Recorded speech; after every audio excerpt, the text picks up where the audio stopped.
بسم اللہ الرحمن الرحیم۔ السلام علیکم۔ سلام کا جواب کمنٹ کرنا مت بھولیے۔ امید کرتے ہیں کہ آپ خیر و عافیت سے ہوں گے۔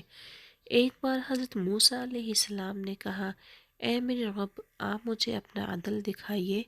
اللہ تعالیٰ نے ارشاد فرمایا، فلاں مقام پر چلے جاؤ۔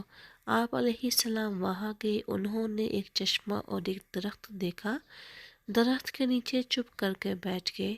اتنے میں ایک سوار آیا، اس نے چشمے کا پانی پیا اور 1000 اشرفیوں کی تھیلی بھول گیا۔ اس کے بعد ایک لڑکا آیا اور اس تھیلی کو لے کر چل دیا۔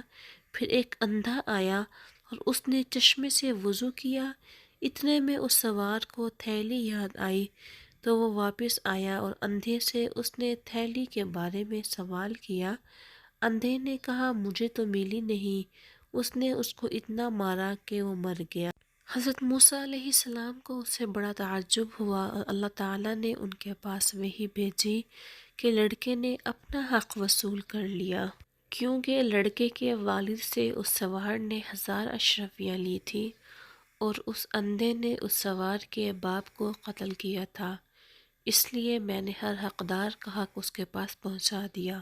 اگر آپ کو ویڈیو پسند آئی تو برائے مہربانی چینل کو سبسکرائب کرنے کے بعد بیل نوٹیفیکیشن آل پر کر دیجیے تاکہ آنے والی نئی ویڈیو سب سے پہلے آپ تک پہنچے۔